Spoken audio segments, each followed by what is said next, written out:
E a vida continua, de André Luiz, segundo capítulo, Na Porta da Intimidade. Não longe surgiu um pequeno carro de passeio. Vinha devagar, muito devagar. Vendo o animal que se aproximava a passo lento, o cavalheiro disse à dama: Compreendo sua necessidade de repouso, mas se aceita uma excursão pelas termas. E ela respondeu: Agradeço, mas não posso. Refazimento agora é a minha maior terapêutica. Efetivamente, o nosso caso não comporta sacudidelas. A pequena viatura passou rente ao sossegado retiro. Os dois perceberam a razão da marcha morosa. Certamente o veículo foi acidentado e mostrava uma roda partida, avançando dificilmente. Enquanto isso, o jovem boleiro é aquele que dirige a boleia, o cocheiro, né? A pé, guiava o animal com extremado carinho, deixando-o quase livre. A senhora Serpa e o improvisado amigo o seguiram com o olhar até que desapareceram na próxima esquina. Em seguida, Fantine fixou um grande sorriso e enunciou muito calmo: Senhora Serpa. Porém, ela cortou sua frase com outro sorriso franco e corrigiu jovial: Chame-me Evelina. Creio que, sendo nós irmãos numa doença rara, temos direito à estima espontânea. Muito bem, acentuou o interlocutor e acrescentou: Doravante, sou também apenas Ernesto, para a senhora. Ele deixou cair a mão descorada no encosto do banco enorme e prosseguiu: Dona Evelina, a senhora já leu algo sobre espiritismo? Não, pois quero lhe dizer que a charrete, ainda agora sob nossa observação, me fez lembrar certos apontamentos que esquadrinhei nos meus estudos de ontem. O interessante escritor que venho compulsando, numa definição que ele mesmo considera superficial, compreende a criatura humana como um ternário, semelhante ao carro, ao cavalo e ao condutor, os três juntos em serviço. Como pode ser isso? Interrogou Evelina, sublinhando a palavra de surpresa e gracejo com o olhar. O carro equivale ao corpo físico. O animal pode ser comparado ao corpo espiritual, modelador e sustentador dos fenômenos que garantem nossa existência física. E o cocheiro simboliza, em suma, o nosso próprio espírito, isto é, nós mesmos, no governo mental da vida que nos é própria. O carro avaliado, como o que vimos aqui, recorda um corpo doente, e quando um veículo assim se faz de todo imprestável, o condutor o abandona à sucata da natureza e prossegue em serviço, montando, consequentemente, o animal para continuarem juntos no curso da sua viagem para adiante. Isso ocorreria de maneira natural, na morte ou na desencarnação. O corpo de carne, tornado inútil, é restituído à Terra, enquanto nosso espírito, envergando o envoltório de matéria sutil, que aliás lhe condiciona a existência terrestre, passa a viver em outro plano, no qual a roupa de matéria mais densa para mais nada lhe serve. Evelina riu sem perder embora o respeito que devia ao interlocutor e alegrou. Teoria engenhosa, o senhor me fala da morte e que me diz desse trio durante o sono? Muito razoavelmente, no sono físico, há descanso para os três elementos. Descanso esse que varia de condutor para condutor, ou melhor, de espírito para espírito. Quando dormimos, o veículo pesado ou corpo carnal repousa sempre, mas o comportamento do espírito difere infinitamente. Por exemplo, depois do copioso repasto para o condutor e o cavalo, é justo ambos se mobilizarem na inércia, tanto quanto o carro que carregam. Entretanto, se o boleeiro se caracteriza por hábitos de estudo e serviço, quando o veículo se detém na oficina para reajuste ou restabelecimento, ele que utiliza o animal para excursões educativas ou tarefas nobilitantes. De outras vezes, se o condutor ainda é profundamente inábil ou inexperiente, patenteando receio da viagem, sempre que o veículo exija restauração, ele que se oculta nas imediações do posto socorrista, esperando que o carro se refaça, a fim de retomá-lo como armadura para a própria defesa. Então vamos analisar essas informações. A carroça, isso é, o corpo, está avariado, então ele é jogado fora. O cavalo, como nosso perispírito, nos leva a plano espiritual, isso é, acontece também no nosso sono.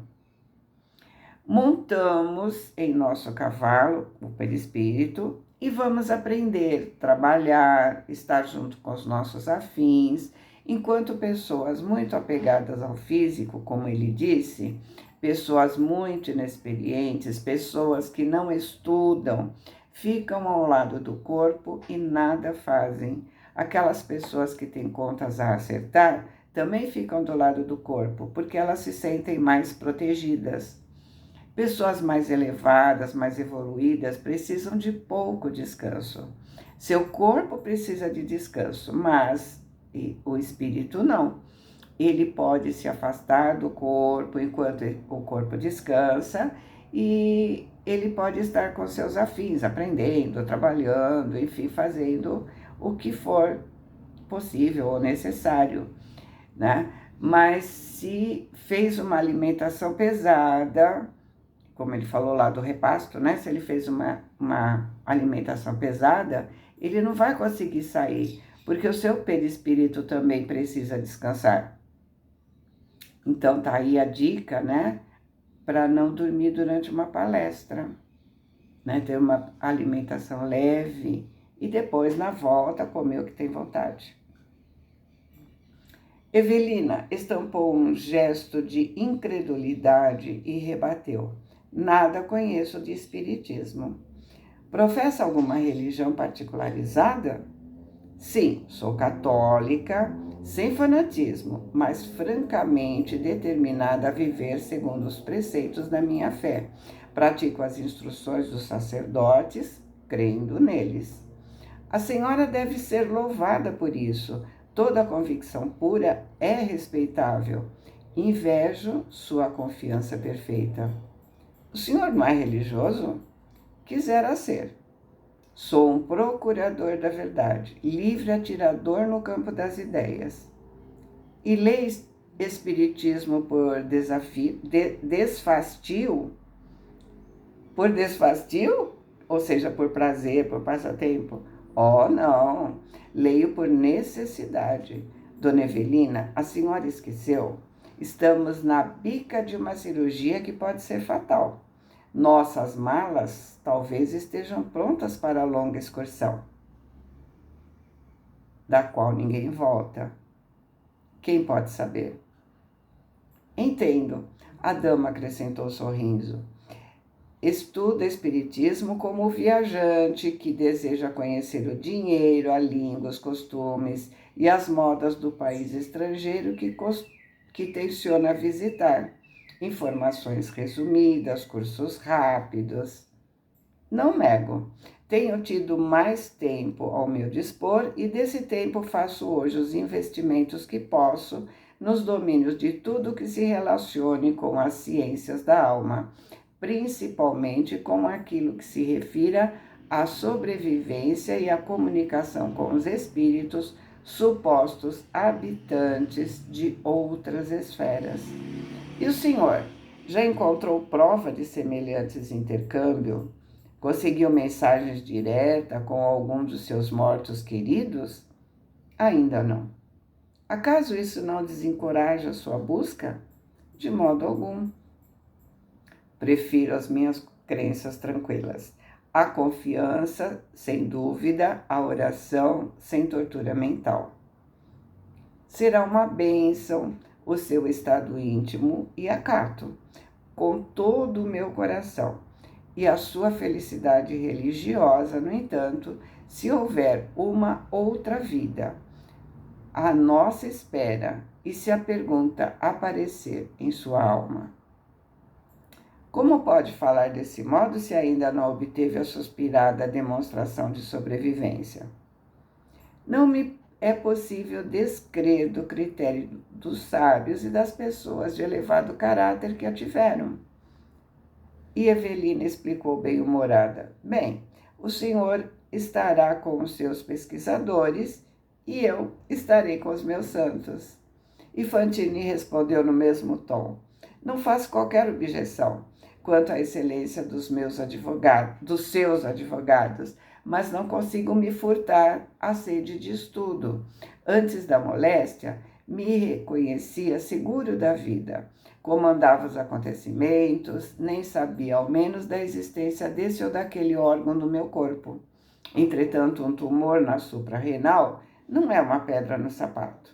Tem qualquer coisa de um fantasma anunciando contratempos e me obrigando a pensar, raciocinar, discernir.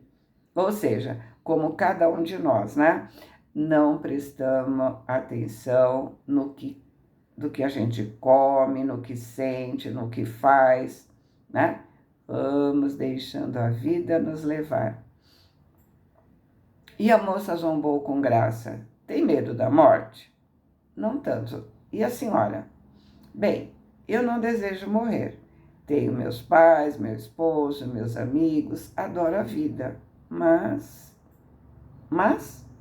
se Deus determinar a extinção dos meus dias, estarei conformada. Por acaso não tem problemas? Nunca sofreu a influência dos males que nos atormentam o dia a dia? Não diga que vai examinar minha consciência. Já tenho que dar contas de mim mesmo aos meus confessores. E rindo-se desembaraçadamente, reforçou: admito os males que os outros nos façam como parcelas do resgate de nossos pecados perante Deus.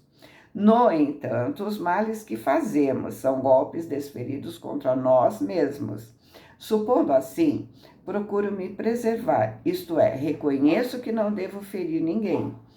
Em razão disso, busco na confissão um contraveneno que, de tempos a tempos, me imunize, evitando a explosão de minhas próprias tendências inferiores. Então, podemos observar aqui que ela, apesar de acreditar na indulgência da confissão, ou seja, confessou, o padre perdoou em nome de Deus e está tudo resolvido, ela raciocina como espírita, ou seja, ela diz que o mal que fazemos a outro, fazemos a nós mesmos, né? Por isso ela procura não ferir ninguém. Interessante esse pensamento. Admirável que uma inteligência como a sua se acomode com tão gosto à sinceridade da confissão. Certamente preciso saber com que sacerdote me desinibo. Não quero comprar o céu com atitudes calculadas, e sim agir em oposição aos defeitos que carrego, e por isso não seria correto abrir o coração diante de quem não possa entender e nem ajudar. Ou seja, ela não terceiriza, né? Ela não manda rezar missa para resolver os seus problemas. Ela está da forma dela, procurando a sua reforma íntima. Por isso que a gente não pode criticar outras religiões achando que a nossa é a melhor. Em todas a gente percebe pessoas assim, que procuram fazer a sua reforma íntima. Compreendo. Retomando o trato íntimo na base de respeitosa confiança, a senhora Serpa considerou: acredite que também eu, diante da enfermidade, tenho vivido mais cuidadosa. Até mesmo na véspera de minha vinda para cá, me harmonizei com os deveres religiosos, me confessei, e das inquietações que confiei ao meu velho diretor, posso dizer-lhe a maior. Não, não, não me conceda tanto, gracejou Fantine, espantado com a devoção carinhosa em que Evelina se exprimia. Ou por que não? Estamos aqui na ideia de que somos amigos de muito tempo. O senhor me fala de suas preparações diante das possibilidades da morte e não me deixa tocar nas minhas. Ambos se desataram em riso claro e, quando a pausa mais longa se intrometeu no diálogo, entreolharam-se de modo significativo. Um e outro fixaram no rosto inequívoca nota de susto. A mirada recíproca lhe fazia observar que haviam caminhado a passos compridos para a intimidade profunda. Onde viu antes aquela jovem senhora que a beleza e o raciocínio tanto favoreciam, pensava Ernesto atormentado. Em que lugar teria encontrado alguma vez aquele cavalheiro maduro e inteligente que tão bem conjugava simpatia e compreensão? Refletia a senhora Serpa, incapaz de esconder o agradável assombro que a dominava. O intervalo consumiu segundos inquietantes para os dois, enquanto o crepúsculo em redor acumulava cores e sombras, anunciando noite próxima. Ou seja, eles são espíritos afins. Eles já se conhecem de alguma forma. Ou por terem reencarnado em alguma vez, né, próximos, ou por frequentarem durante o sono lugares comuns. De alguma forma, eles são espíritos afins. E nós vamos aguardar o próximo capítulo. Fiquem com Deus, boa semana, amo vocês.